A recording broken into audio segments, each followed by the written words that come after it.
Alhamdulillahi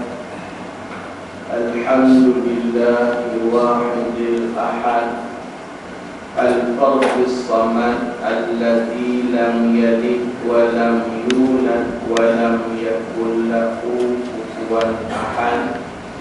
Qala Rasulullah sallallahu alaihi wasallam wa huwa asdaqal qailin. Fa in asdaqal hadits kitabullah wa khairul hadi hadi Muhammadin sallallahu alaihi wasallam wa syarril umuri muhdatsatuha wa kullu muhdatsatin bid'ah wa kullu bid'atin dhalalah wa kullu dhalalatin finnar. Asyhadu an la ilaha illallah wa ashhadu anna Muhammadan abduhu wa rasuluh sayyidul jinni wal bashar. Rabbi shrah li sadri wa yassir li amri wahlul 'uqdatan min lisani yafqahu qawli. Allahumma arinal haqqa haqqan warzuqna ittiba'ah wa arinal batila batilan warzuqna ijtinabah. Qala Allah ta'ala fil Qur'anil 'azim, a'udzu billahi minasy syaithanir rajim. Ya ayyatuhan nafsul mutmainnah irji'i ila rabbiki radiyatan mardiyah fadkhuli fi ibadi wadkhuli jannati. Shadaqallahul azim. Muslimin muslimat rahimahullah, pada malam ini antara malam-malam yang penuh dengan rahmat dan barakah, malam-malam di penghujung bulan Rabiul Awal, bulan yang disinonimkan dengan kehidupan dan juga keberkatan dan keagungan Nabi sallallahu alaihi wasallam. Marilah sama-sama kita mulakan pertemuan yang berbahagia ini dengan sama-sama kita merapatkan kesyukuran kepada Allah Subhanahu wa taala di atas limpah kurnia rahmat dan inayah Allah.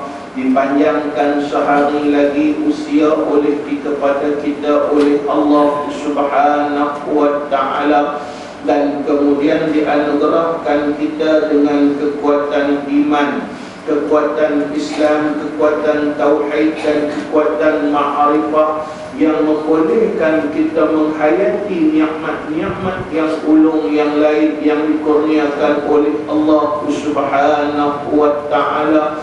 Dengan iman, Islam, tauhid dan ma'rifahlah kita benar-benar menghayati apa yang dimaksudkan dengan rahmat yang dibawa oleh Nabi sallallahu alaihi wasallam. Sebab itu apabila kita menghayati rahmat yang dibawa oleh Nabi sallallahu alaihi wasallam, artinya kita dapat menghayati keagungan nikmat utama daripada Allah Subhanahu wa taala, yang sepatutnya menghayati Nabi ini bukan hanya untuk manusia yang beriman, tetapi menghayati Nabi ini termasuk perlu dihayati oleh semua makhluk yang bernama, iaitulah alam di atas muka bumi Allah dan juga bukan di atas muka bumi Allah, kerana semuanya menerima rahmat di sebalik kelahiran ataupun kemunculan Nabi sallallahu alaihi wasallam.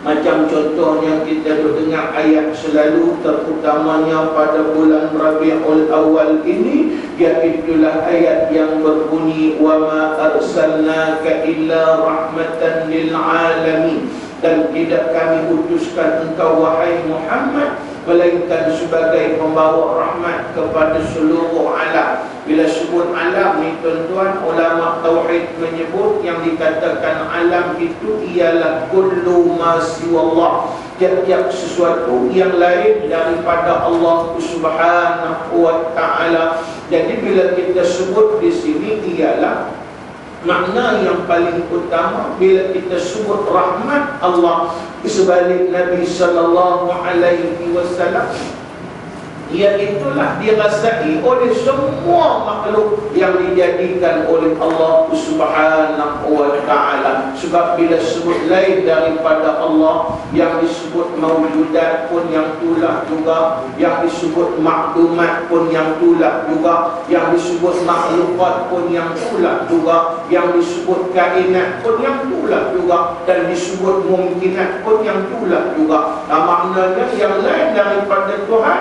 semuanya menerima rahmat di sebalik Nabi sallallahu alaihi wasallam. Artinya manusia yang beriman menerima rahmat, manusia yang kafir juga menerima rahmat daripada Nabi sallallahu alaihi wasallam. Binatang menerima rahmat, tumbuh-tumbuhan menerima rahmat, jin menerima rahmat. Artinya tidak terkecuali apa saja makhluk Allah Subhanahu wa ta'ala. Lalu ada orang yang bertanya, Ustaz kata semua dapat rahmat daripada Allah di sebalik Nabi sallallahu alaihi wasallam, bagaimana pula bentuk rahmat? Contoh, apabila seseorang itu menjadi kafir dan kemudian dia menentang Islam, dia berusaha untuk menghancurkan agama Allah Subhanahu wa ta'ala, apakah rahmat yang didapati oleh mereka di atas muka bumi Allah Subhanahu wa ta'ala? Sungguh juga tuan-tuan, macam contoh Abu Jahal laknatullah, begitu juga Abu Lahab, Umayyah bin Khalaf, Ubay bin Khalaf, dan juga yang seangkatan dan sewaktu dengan mereka yang begitu kuat menentang agama Allah Subhanahu wa ta'ala, yang begitu lantang iaitulah bahawa hakikat mempertahankan akidah yang sesat mereka, menolak apa yang dibawa oleh Nabi sallallahu alaihi wasallam. Di manakah rahmat yang mereka terima di sebalik Nabi sallallahu alaihi wasallam? Jawapannya saya jumpa dalam sebuah kitab yang menjadi syarah kepada iaitulah maknanya mensyarahkan kitab Syama'il Muhammadiyah, gabungan hadis-hadis yang menceritakan pribadi Nabi sallallahu alaihi wasallam. Disebut di dalamnya rahmat yang diterima oleh mereka iaitulah melalui pembunuhan dan penentangan kepada mereka di atas muka bumi Allah Subhanahu wa ta'ala. Contohnya melalui sepotong hadis Nabi sallallahu alaihi wasallam yang Nabi sebut, iaitulah golongan harbi. Senang kita buat lagu itulah, golongan orang kafir yang menentang Islam dan memusuhi Islam, matlamat mereka untuk menghancurkan agama Allah dan juga perjuangan yang diasaskan oleh Nabi sallallahu alaihi wasallam. Mereka termasuk golongan yang dihalalkan, iaitulah ditumpahkan darah mereka di atas muka bumi Allah Subhanahu wa ta'ala. Artinya diizinkan kita untuk memerangi mereka, diizinkan kita untuk membunuh mereka, diizinkan kita untuk membasmi mereka di atas muka bumi Allah. Itulah satu bentuk daripada rahmat Allah Subhanahu wa ta'ala di sebalik Nabi sallallahu alaihi wasallam. Adakah pembunuhan dan pembasmian itu merupakan satu bentuk rahmat? Maka disebut oleh ulama rahmat bagi manusia yang memusuhi agama Allah, kerana apabila kita membunuh mereka, contohnya Abu Jahal dibunuh dalam pertempuran Badar di atas muka bumi Allah Subhanahu wa ta'ala, artinya dengan terbunuh Abu Jahal tadi, ia merupakan satu rahmat kepada Abu Jahal, kerana iaitulah bila ia terbunuh tidak bertambah lagi kejahatan dia di atas muka bumi Allah Subhanahu wa ta'ala. Ini juga bentuk rahmat, kerana jika Tuhan tidak izinkan kita untuk memerangi golongan ini, maka mereka akan berterusan meneruskan kejahatan mereka di atas muka bumi Allah Subhanahu wa ta'ala. Ini juga satu bentuk rahmat, macam contoh disebut oleh Nabi sallallahu alaihi wasallam apabila membicarakan persoalan kezaliman di atas muka bumi Allah, Nabi menyebut tentang rahmat apabila iaitulah membicarakan persoalan kezaliman melalui apa yang disebut oleh Nabi. Nabi kata, tolonglah saudara kamu yang melakukan kezaliman dan juga yang kena zalim di atas muka bumi Allah Subhanahu wa ta'ala. Lalu sahabat bertanya kepada Nabi sallallahu alaihi wasallam, ya Rasulullah, kami faham kalau sekiranya tolong orang yang kena zalim ni mereka kena tolong. Siapa lagi nak tolong mereka? Sebab mereka dizalimi di atas muka bumi Allah. Tapi bagaimanakah caranya untuk kami iaitulah menolong saudara kami yang melakukan kezaliman di atas muka bumi Allah Subhanahu wa ta'ala. Yang ni kadang tak faham, bukan bahasa apa. Bila kita faham makna tolong, saya duk pergi tolong pula orang yang zalim di atas muka bumi Allah, kita pun dapat sepanggu sama tuan-tuan. Macam disebut oleh ulama yang muktabar yang bernama Hasan Al-Basri rahimahullah.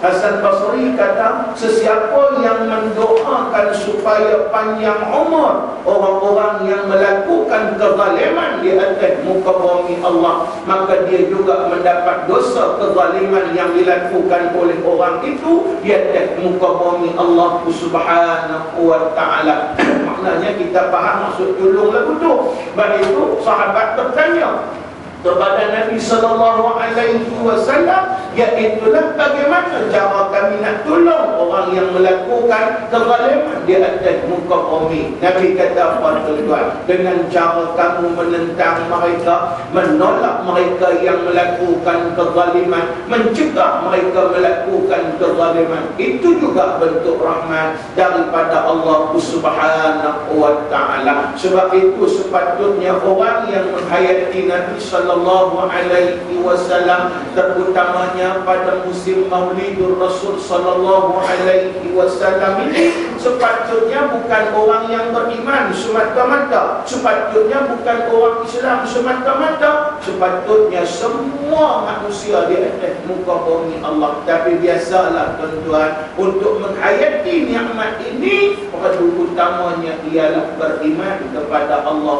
Subhanahu wa ta'ala, dan juga Islam dengan sempurna kepada Allah. Iman dan Islam yang sempurna lah yang mentakdirkan kedatangan kita pada malam ini untuk sekali lagi dapat duduk di dalam satu majlis yang agung, iaitulah majlis ilmu Allah Subhanahu wa ta'ala, yang sedikit sebanyak dapat menghidupkan kekuatan dalaman kita dan menghidupkan sunnah yang paling agung daripada Nabi sallallahu alaihi wasallam, iaitulah kita menghidupkan satu majlis yang disebutkan oleh Nabi sallallahu alaihi wasallam sebagai raudhatun min riyadil jannah, satu taman daripada taman-taman syurga Allah Subhanahu wa ta'ala. Untunglah mereka yang dapat memimpin diri mereka untuk duduk di dalam majlis yang menjadi sunnah yang paling agung daripada Nabi ini. Rugilah mereka yang menjauhkan diri daripada majlis peringatan Allah Subhanahu wa ta'ala. Wallahu a'lam. Cukuplah itu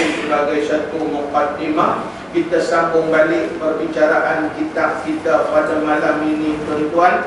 Masih lagi kitab yang sama, iaitulah kitab yang bernama Fathul Mutafakkirin, pembuka minda bagi orang yang berminda, yang disusun oleh seorang ulama yang muktabar di atas muka bumi Allah Subhanahu wa ta'ala, iaitulah kita nama ulama yang bernama Syekh Ahmad Zaini Dahlan. Untuk sama-sama kita mendapat pedoman di atas muka bumi Allah Subhanahu wa ta'ala. Kitab ini merupakan kitab yang penuh dengan rahmat daripada Allah Subhanahu wa ta'ala, kerana sesungguhnya iaitulah apa yang dibicarakan kepada kita ialah untuk kita melihat sepenuhnya apa yang ada pada diri kita dan kejadian-kejadian yang dijadikan oleh Allah yang kadang-kala kita terlepas pandang sedangkan yang berada di keliling kita ini iaitulah merupakan hidayah yang paling agung daripada Allah Subhanahu wa taala. Malah kalau kita nak ambil kisah ulama sebut, iaitulah Tuhan sebut kepada kita, wa bi anfusikum afala tubsirun,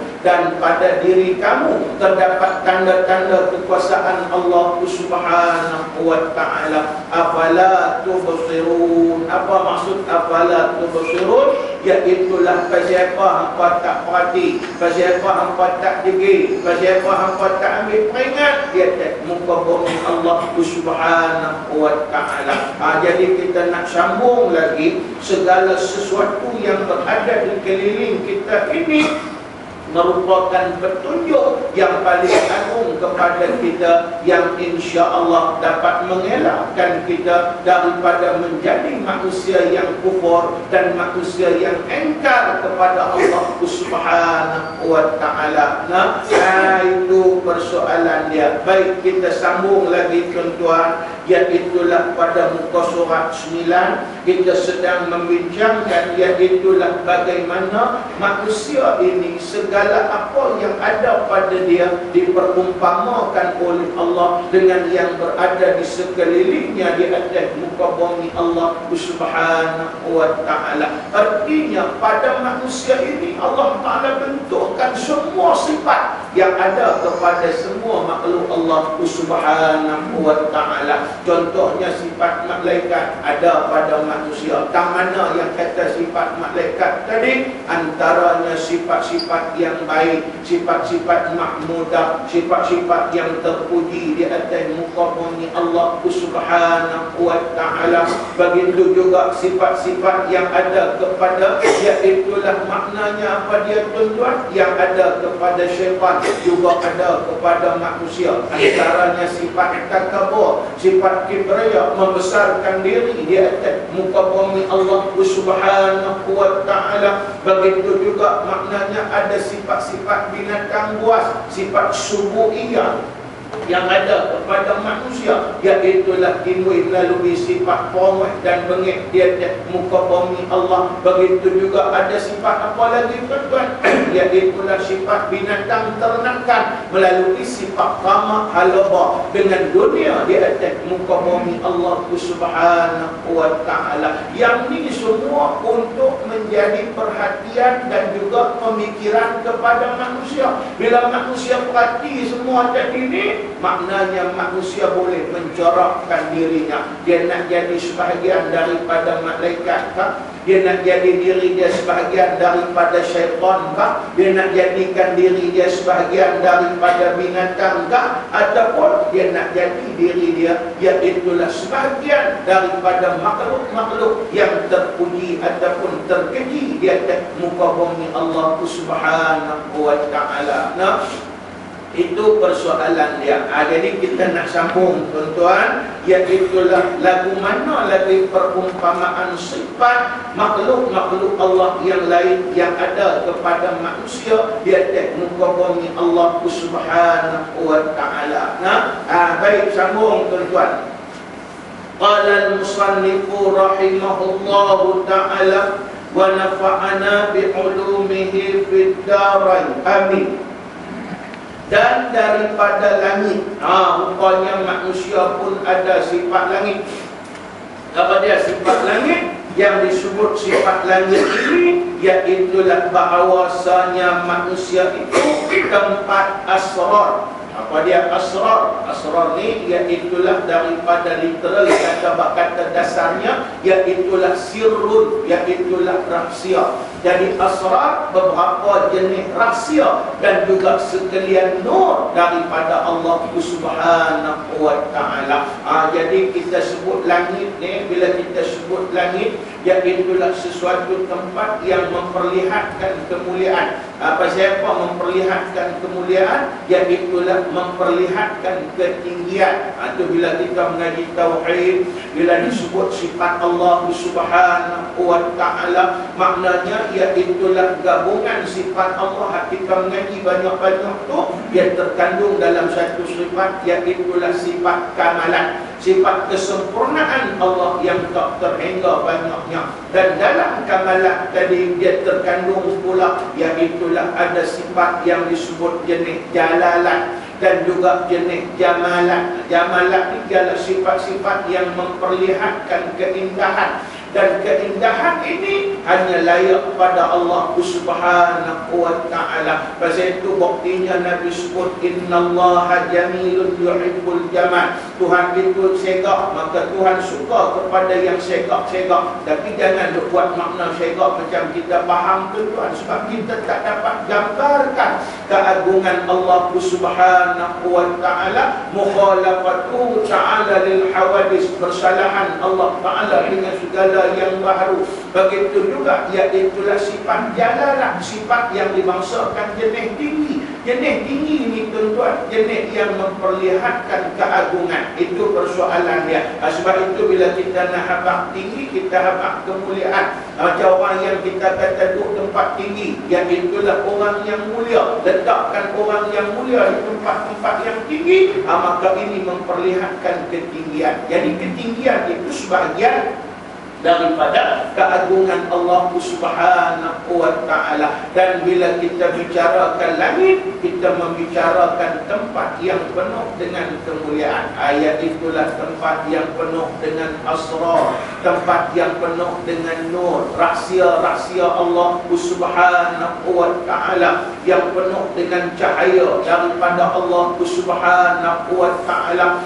Itu yang bila kita tengok maknanya Allah ta'ala sedia, iaitulah bila langit ini penuh dengan rahsia-rahsia Allah Subhanahu wa ta'ala, manusia akan boleh menangkapnya, terutamanya pada waktu bila, iaitulah waktu apabila pintu langit dibukakan oleh Allah Subhanahu wa ta'ala. Bila pintu langit dibukakan oleh Allah, iaitulah pada waktu malam tuan-tuan.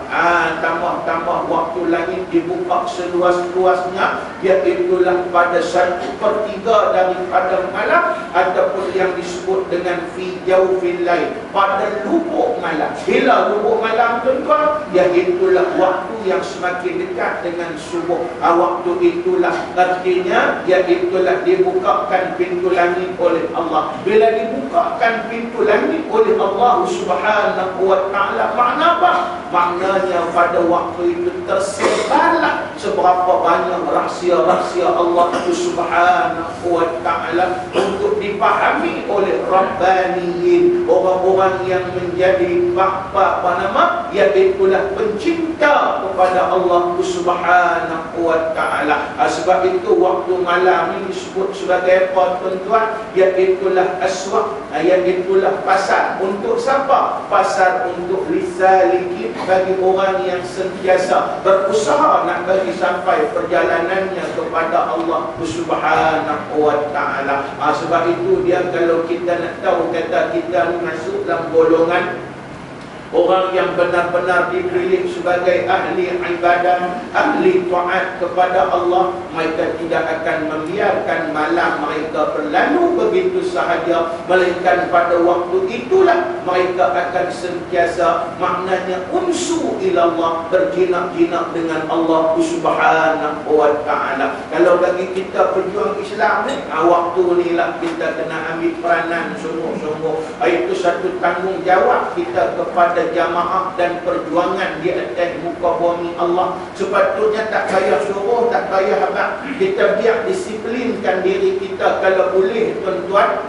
Maknanya khususkan satu malam, iaitulah maknanya waktu malam di satu waktu yang boleh kita berjinak-jinak dengan Allah Subhanahu wa ta'ala. Mungkin dengan usaha kita yang sedikit itu, sekurang-kurangnya akan menjadi suntikan kepada kemenangan dan juga keagungan perjuangan dan jamaah di atas muka bumi Allah Subhanahu wa ta'ala. Pasal itu kalau kita tengok Syekh Abdul Qadir Al-Awdah, seorang ulama haraki yang ulung dia muka bumi Allah, dia sebut apa tuan-tuan?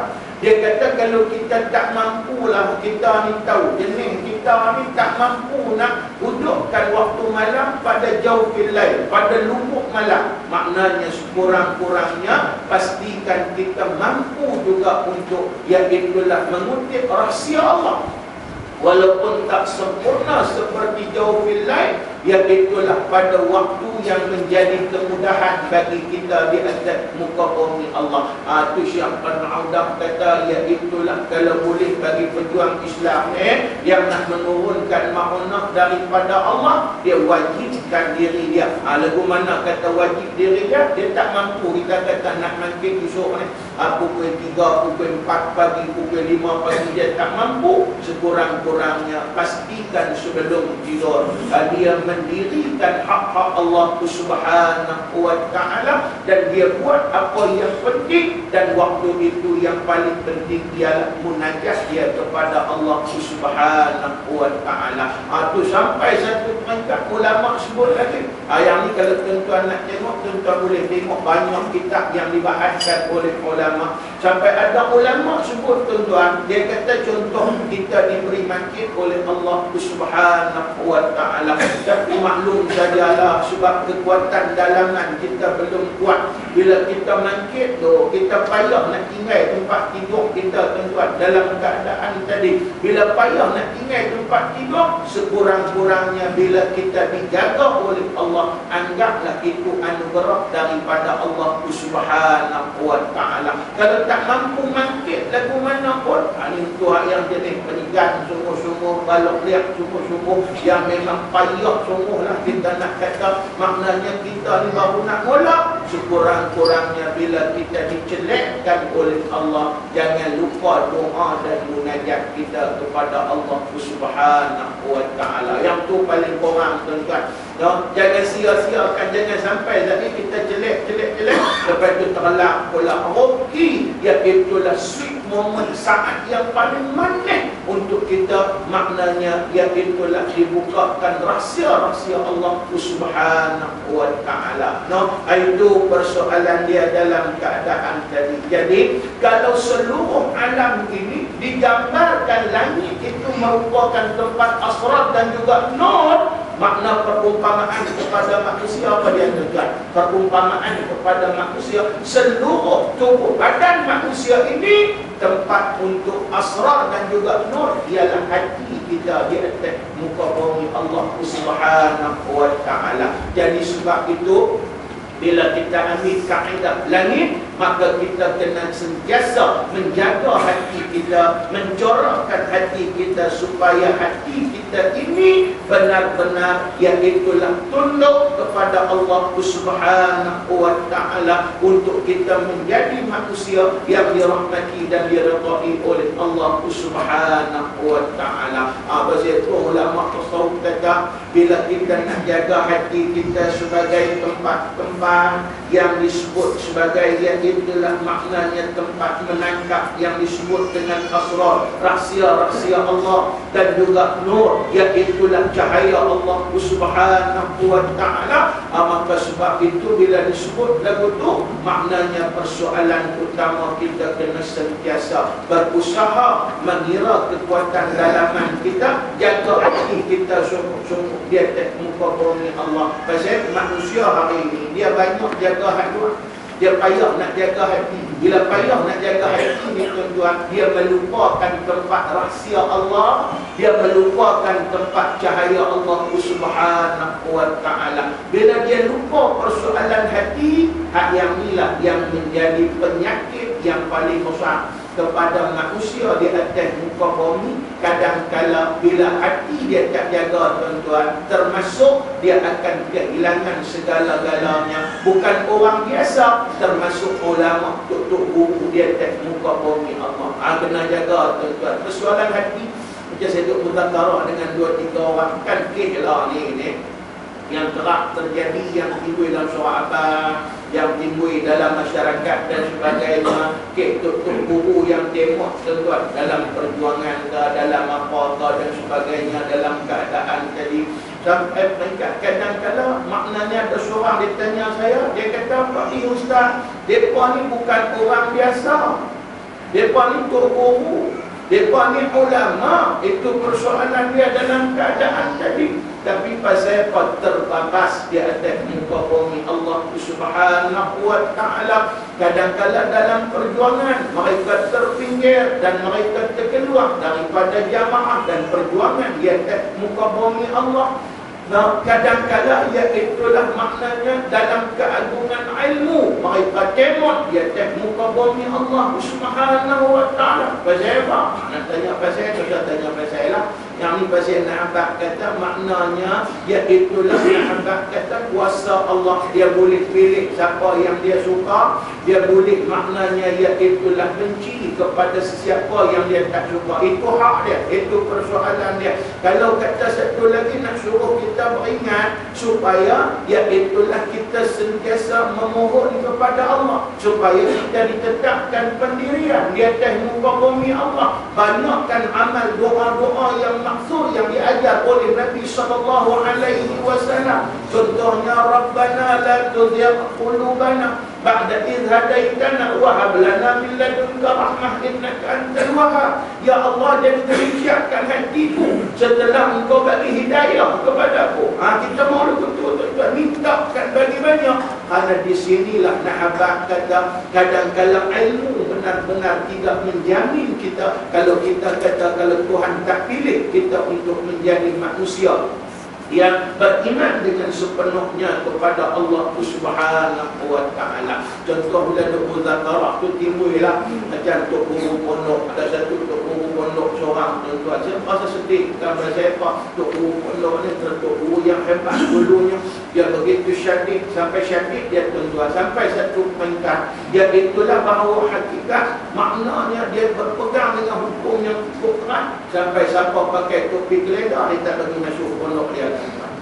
Dia sampai pangkat tu pasal apa? Pasal dia kata ni undang-undang manusia, bukan undang-undang Allah Subhanahu wa ta'ala. Kalau kita pakai topi geledah dia halau balik itu ya dalam keadaan tadi tu. Dia hebat tak hebatnya. Contoh hari ini join buah karat dia atas bumi Allah Subhanahu wa ta'ala. Terang-terang pasal apa? Marah satu ya.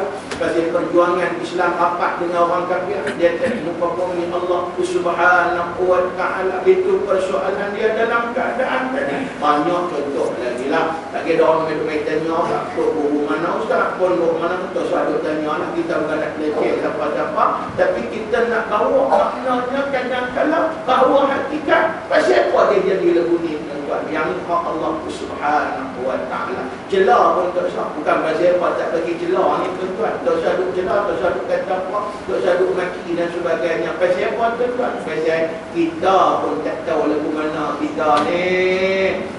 Kalau Tok Guru Tuhan boleh ubah lagu kita lagi mudah lah tuan-tuan. Itu persoalan dia.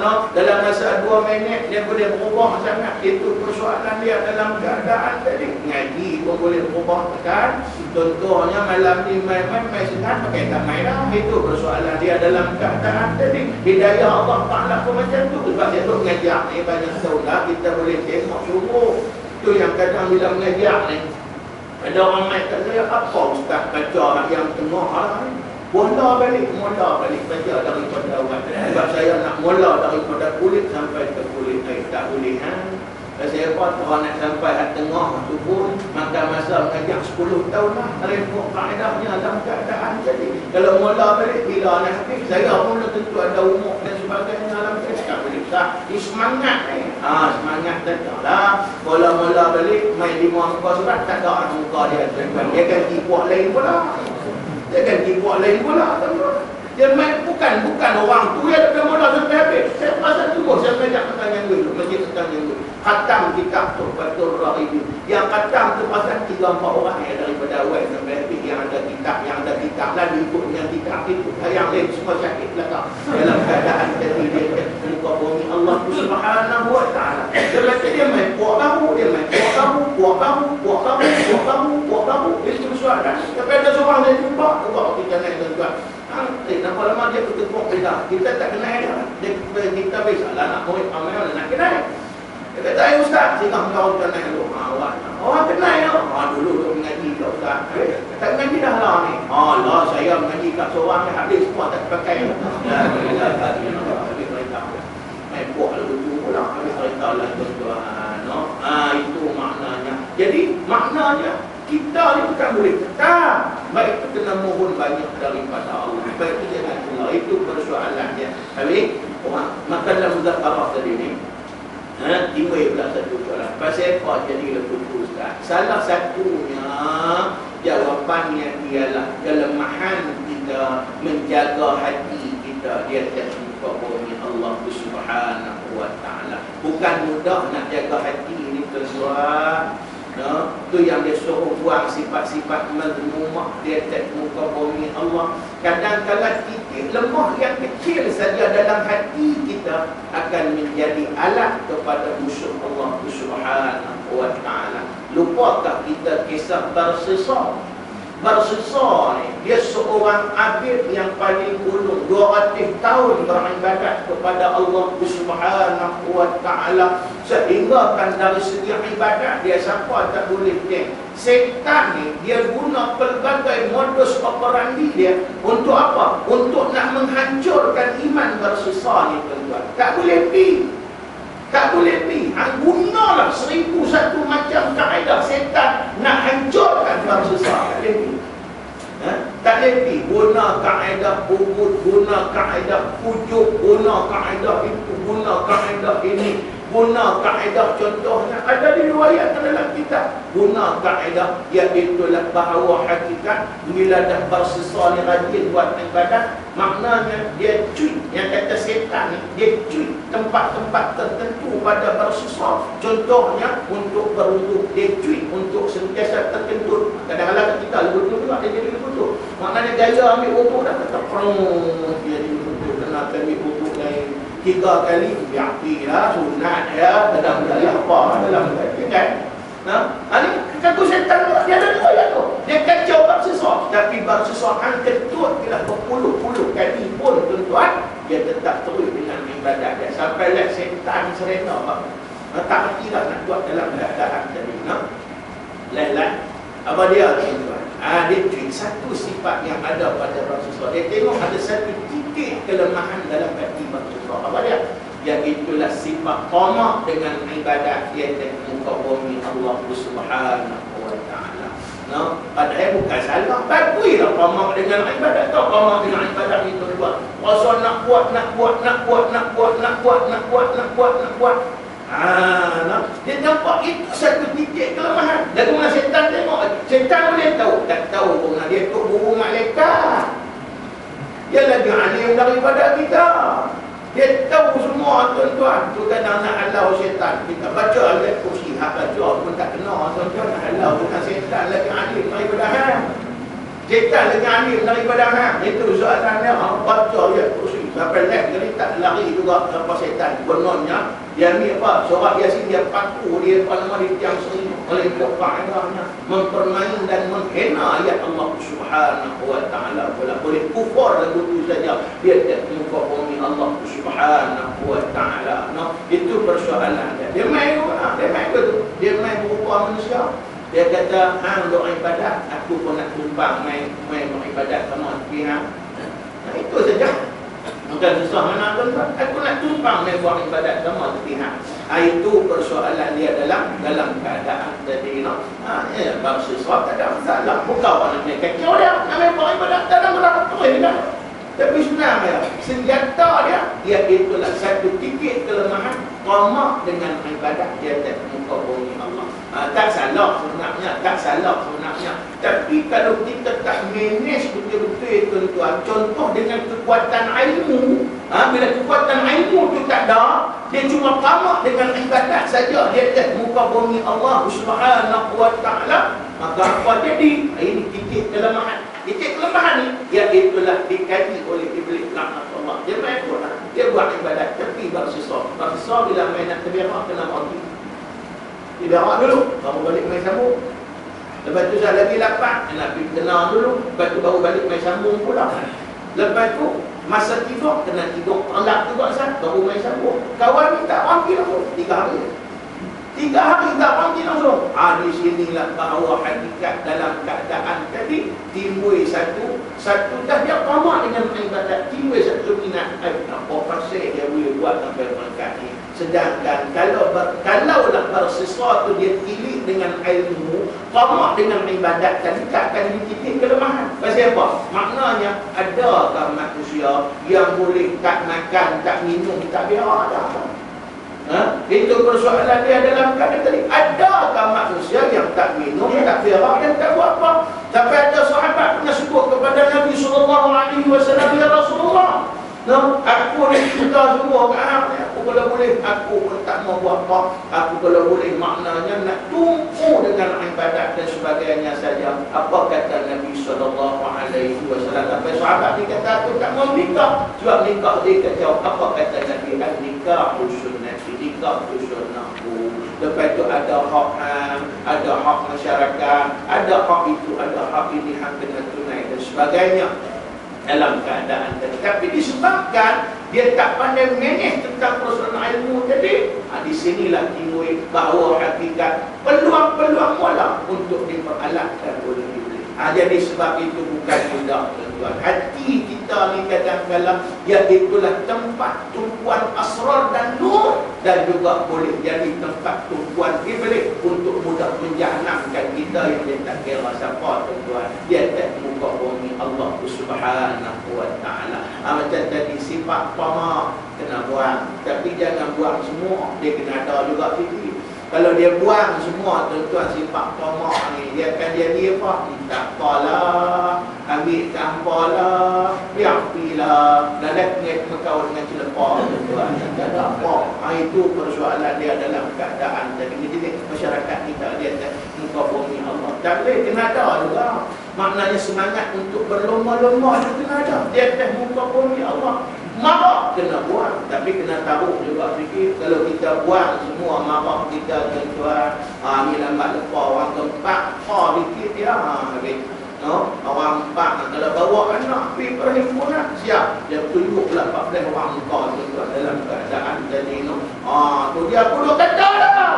Aku duk kata dah itu hang tepi yang bawa dua tak selesai. Baru nak sesat-sesat. Ialah belum tentu lagi dari segi akta dan sebagainya disediakan peguam dan sebagainya. Tapi pasal apa? Pasal maknanya kita buang tu sifat marah kita, tuan-tuan. Dia timbul sifat penakut. Dia tak muka bumi Allah Subhanahu wa ta'ala. Kadang-kadang dengan marah ni pun dia boleh timbul sifat panik. Nak kena tahu. Jadi tengah lebuang semua. Jangan lebuang semua. Nak marah kata apa? Marah tak buat taat. Tuan-tuan, kena tahu.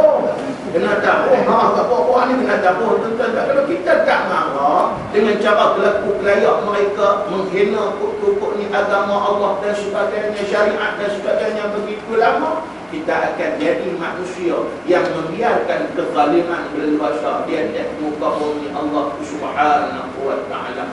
Orang tanya Allah, habis nak terjemah marah pula ke mana Ustaz?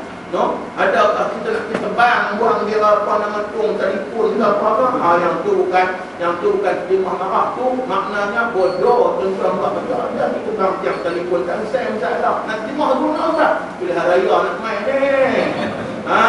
nak tunjuk marah tu, geram pun lah Ustaz. Pangkah kalau geram ni, Ustaz ada rek tak ada cerita, pangkah. Tanda marah semua dalam keadaan tadi. Saya bukan pangkah mereka. Saya bukan marah pangkah tu itu pula saya. Kata yang ni pun nak ngajak juga.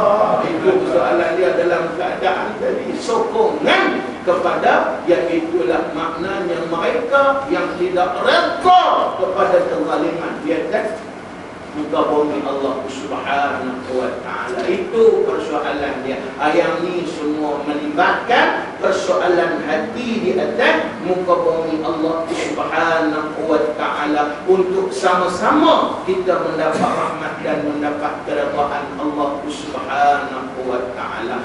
Sebab itu kalau kita tengok contoh satu sifat hati yang paling penting yang boleh membuka rahsia Allah kepada manusia, seperti mana yang disebut oleh ulama, iaitulah sifat waraq. Sifat waraq ni kalau kita nak bincang panjang cerita, tuan-tuan. Kita cuba nak pendekkan pada malam ni. Iaitulah bila kita sebut waraq, kadang-kadang ada orang kata bid'ah ni waraq, aku tak waraq. Lagu mana dia buat warok semua hangin. Lagu nak jalan dulu. Itu bukan warok tuan. Dia sakit tengkuk. Itu persoalan dia dalam keadaan itu yang jalan dulu. Yang kata warok ni banyak perbicaraan dia tuan dalam keadaan tadi. Yang ulama kata warok yang paling utama iaitulah bahawa hakikat dalam keadaan tadi dia berhati-hati supaya diri dia tidak terjatuh kepada dosa dan penderhakaan kepada Allah itu. Itu persoalan dia dalam keadaan tadi. Dan mutiara agung warak yang Allah Ta'ala tanam dalam hati manusia, yang bukti kata dia ada sifat warak, iaitulah ada dua bentuk, iaitulah zahir dan batin di dalam hati. Yang ni termasuk boleh menangkap rahsia Allah Subhanahu wa Ta'ala. Apa dia tentang yang zahir? Yang zahirnya kata ulama usul dan ulama tauhid, iaitulah la tataharraku syai'un illa biiznillah. Bila dia boleh faham maksud, tidak bergerak dan berlakunya sesuatu melainkan dengan keizinan Allah Subhanahu wa Ta'ala. Tidak bergerak dan berlakunya sesuatu melainkan semuanya dengan keizinan Allah Subhanahu wa Ta'ala. Yang ini rahsia Tuhan yang utama yang boleh kita tangkap secara zahir pada hati kita. Kat mana yang kata rahsia Tuhan? Rahsia kalau kita dapat yang ni, kita dapat mutiara yang paling agung. Mana tuan-tuan? Bila dia dapat segala sesuatu yang berlaku semuanya, maknanya dengan keizinan Allah, dia akan dapat maqam redha dan sabar. Pasal apa tuan-tuan? Contoh, hang buat apa pun tak aku buat, nak jadi tak jadi itu kerja Allah Subhanahu wa Ta'ala. Itu persoalan dia. Dia bila jadi lepas tu contoh, dia berjuang kalah, tak apa, tak ada masalah. Pasal apa? Tahu dah. Maknanya Allah Ta'ala yang bagi kalah. Nah, lepas tu menang, tahu dah Allah Ta'ala yang bagi menang. Baik, kalau dia menang pun dia tak seronok, tak kita wahala. Kalau dia kalah pun dia tak akan merajuk meninggalkan perjuangan dia di muka bumi Allah Subhanahu wa Ta'ala. Dia buat macam biasa, ya apa? Dia teruskan dakwah dan perjuangan dia di muka bumi Allah. Pasal dia faham la tata'arrafu syai'un illa biiznillah. Dia tak gaduh nak orang kata apa, nak jadi tak kita wahala 3-4 hari tuan-tuan. Contoh duit hilang 50 ringgit. Dia jadi jaya berak kapuk 3-4 hari tuan dalam keadaan tadi. Mana heran? Apa dia kerja Allah? Pasal apa dia bagi hilang? Ada pasal lah. Mungkin kita ni sedekah pun payah bagi hilang buat 50 ringgit dalam keadaan tadi. Dan tabung RM1 pun kira nak buk dalam keadaan tadi. Kadang dia kira lah 30 malam ngaji. 10 malam sekali sudah lah. Takkan nak buk setiap malam bergerak. Tak ada orang bergerak dengan sedekah ni tuan-tuan. Ada penyayang tu sedekah tu, yang tu bergerak, maknanya payah nak sedekah, terus cari tu. Itu yang cari tu. Yang kita ambil yang tu bergerak tu, yang kita muflih kita cari tu. Rajin sedekah. Kalau rajin sedekah tak nak bergerak, dalam keadaan dia. Kita tahu apa lah kajian dia. Ya, Nabi kata kita kena percaya. Tapi bukan kita buat kajian tak percaya pada Nabi. Cuma nak buat kajian tu, nak dapat kepastian hak Nabi kata tu betul. Inilah cari. Itu persoalan dia untuk mendapat panduan dan juga mendapat inayah daripada Allah Subhanahu wa Ta'ala. Macam contohlah, macam contoh ada orang sembang saya, bila satu-satu contoh kita ni sebenarnya naik nama apa semua patut dapat satu juta. Ini contohlah, saya nak bagi bayang-bayang, tak bagi terus-terus. Cuma itulah kita maknanya ditulis untuk dapat satu benda. Tahu masa hari untuk nak dapat tu kita tak dapat. Tetap ada orang kata, Ustaz ni pasal apa Ustaz tak dapat? Ustaz ada nama dan sebagainya. Awak tak gaduh lah sama nak gaduh. Apa itu bukan hak saya. Bila kata bukan baik, bukan apa. Tak ada Ustaz ada nama dan sebagainya. Dalam keadaan dan Tuhan tulis tak dapat. Macam mana itu soalan dia dalam keadaan dari takwil itu kita kena tuntut. Itu maknanya saya tak mau nak tuntut. Makna kalau nak bagi, tak mau bagi itulah. Terpulang dalam keadaan tadi saya pun tak susah. Saya pun insya-Allah Allah Taala bagi rezeki, Allah maknanya Allah bagi rezeki saya boleh hidup dengan sempurna tak ada masalah. Makan cara lain juga katakan makan semua pula lagi juga dalam keadaan Allah. Itu persoalan dia. Tak ada masalah. Nak tuntut-tuntut tanpa nak bagi? Bagi, tak mau bagi sudah. Ada orang dia tak dapat, no? Itu soalan dia. Tak boleh. Maknanya bila ditulis nama ustaz, maknanya hak ustaz lah. Maknanya ustaz dia dapat. Tuntutlah. Allah nak tuntut tak banyak makna orang pakai dia tuntut. Kalau kata 2 juta, tak mau lah 2. Ni orang pakai dia nak tuntut nak bang. Itu soalan dia. Kenapa nak bagi? Tak mau bagi sudah. Itu persoalan dia. Baik. Jadi dia kata hak saya kalau buat dari tangan pun jadi hak saya. Kita dapat lagi tak? Bukan hak kita. Nak ada orang malam kan ada dia. Kalau wali susah hati nak susah hati. Pada bukan hak kita. Kalau hak kita dua dari tangan dapat, dua dari tangan boleh jadi hak kita semua dalam keadaan. Itu persoalan. Tengok balik kita minta sedekah itu tak halal. Dia nanti beli hati-hati nanti pada Allah. Ada betul-betul tuan dalam keadaan dan tak ada masalah. Baik itu maknanya apakah yang ini maqam yang paling sahih yang disebut oleh ulama la tatahar. Kata kunci dia yang itulah keyword dia la tataharraku syai'un illa bi'idznillah. Tidak bergerak sesuatu melainkan dengan izinan Allah Subhanahu wa taala. Itu sahih. Lepas itu dapat yang tu, dapat rahsia itu. Apa dia? Batin. Apa dia batin? Yang itulah wa huwa la yadkhulu fi qulubihi illa Allah. Tak masuk apapun dalam hati dia kecuali Allah Subhanahu wa taala. Maksud masuk Allah ni, faham maksud dia guna? Maksudnya ialah kalau sayang Allah, orang tak sayang. Tadi kalau kata tak sayang, itu yang nak nikah lagi tak?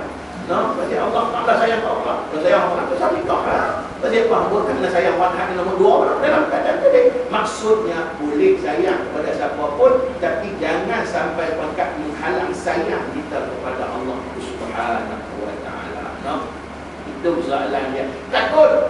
Maknanya tak siapa pun tak takut, hanya Allah Subhanahu wa taala. Ayat tu baru dia maqam orang yang paling utama.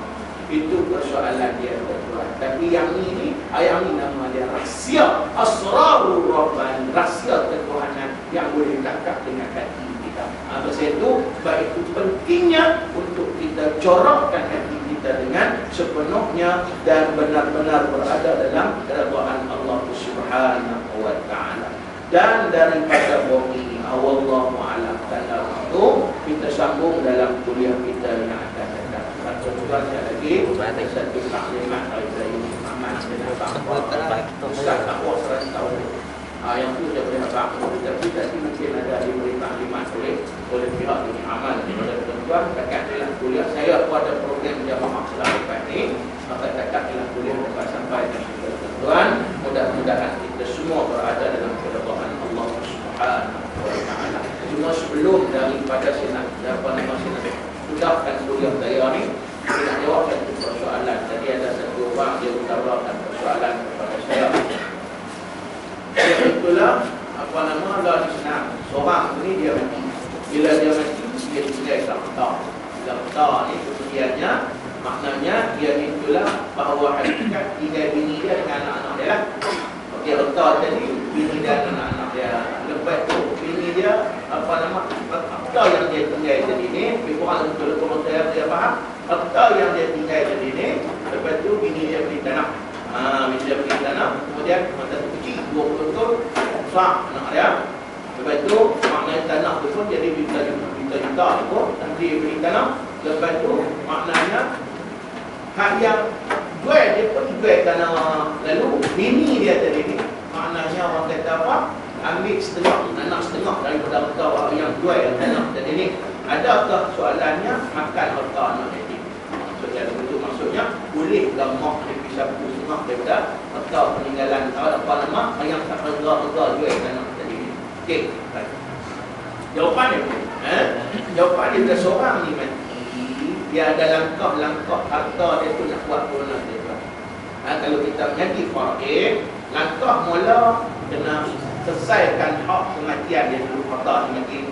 Maknanya hak kematian itu nak yang tu nak bagi 4,000, 5,000 untuk orang yang barang untuk puak USM dan puak apa nama UUM. Itu orang ada bukan yang tu, pasal yang tu dia tak masuk. Pasal apa tu semayang unit USM pun sendiri semayang kan.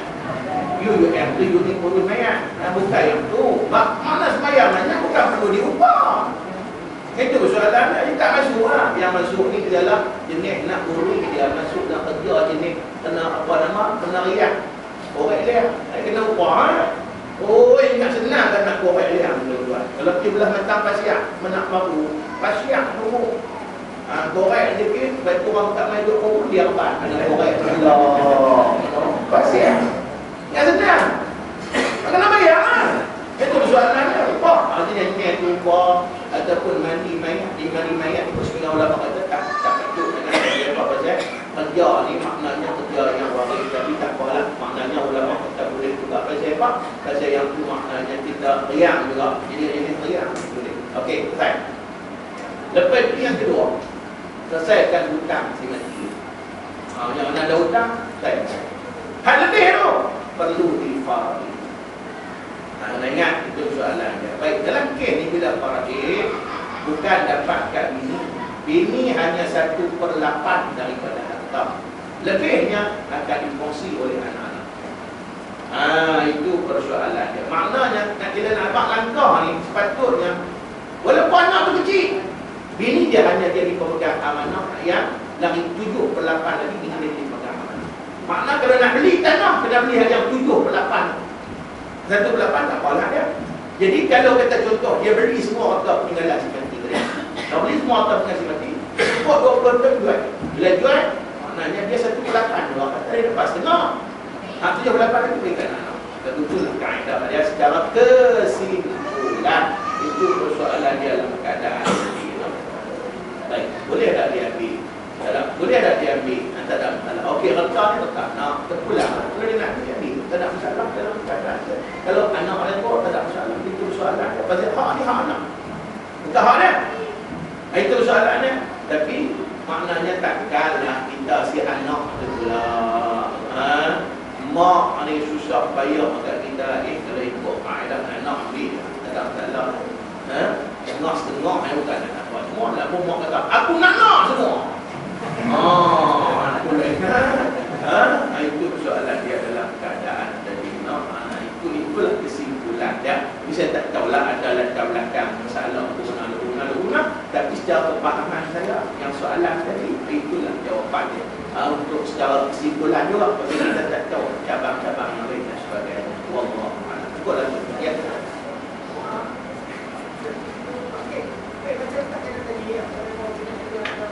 Kadang kita pergi ke BST, dia ada penama dia. Kita pergi, kita penama untuk kalau kita mandi. Baiklah, kita dah tulis nama lah. Nama tu dapat. Kita bagi kepada isteri dan anak. Macam mana tu penama tu? Penama ni bukan apa. Hak KWSP buat tu untuk memudahkan proses. Kalau tak pun nama itu ni, bayar kereta nak dapat tu, bayar kereta. Tak apa ambil kan. Lepas tu bahagilah ikut syariat. Cara faraid. Itu makna penama tu sekadar untuk memudahkan kereta. Cuma kalau tak ada penama, tetap mati tidur. Nak tuntut duit pinjam sedang. Berpuluh tahun kena sedia apa semua, apa semua. Jawab dia bilang, kita mati dulu lah tuan-tuan. Kita tak pasal dia. Itu saja. Baik, itu tak ada masalah. Penama pun lah, penama pun. Penama 1, 2.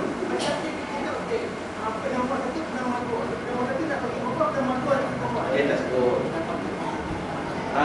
Dia tak sebut. Kalau dia dapat, dia buat sebagai pemegang amanah. Lepas tu bahagi cara syariat, cara faraid itu bahagi cara faraid. Dia ada panggul lah, apa ada buku dah buka surah An-Nisa. Ada semua dah buku itu. Semua kita baca.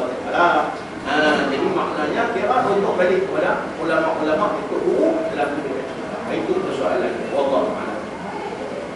Baik, ada lagi soalan. Ada apa nak saya pada program yang belakang ini, maka cakap dia dapat sampaikan kepada tujuan. Mudah-mudahan kita sama-sama mendapat keridhaan daripada Allah Subhanahu wa taala. Yang baik daripada Allah, yang lemah saya walaupun hakikat kita daripada Allah. Marilah sama-sama kita tunda kuliah kita ini pada waktu yang lain. Yang kita hadiahkan Fatihah dengan Nabi sallallahu alaihi wasallam, sahabat Fatihah sebagai Al-Fatihah. A'udzubillahi minasyaitonir rajim. Bismillahirrahmanirrahim. Alhamdulillahi rabbil alamin. Ar-Rahmanir Rahim. Maliki yaumiddin. Iyyaka na'budu wa iyyaka nasta'in. Ihdinas siratal mustaqim. Shiratal ladzina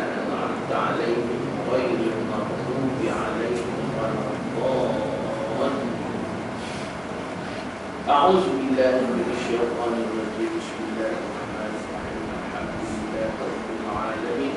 Hamdan yuwaffi ni'amahu wa yukafi'u al-mazidah. Ya Rabbana lakal hamdu kama yanbaghi lijalali wajhika wa 'azimi sultanik. Allahumma zidna 'ilman wa faqihna fid-din wa 'allimna at-ta'wil.